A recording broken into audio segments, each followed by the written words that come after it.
главни в София, най-вече Алфата.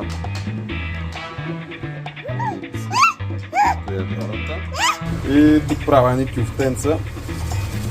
Доста добре съм ги мариновал предварително. Всичко е по план, точно така както искаш. Подправки са дожен, риган, разбира се силчица, разбира се хелски сол. За свинското месе съм казал много пъти, че предпочитам между другото и за телешко.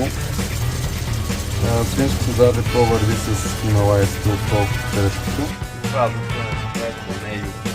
Разликата е огромна.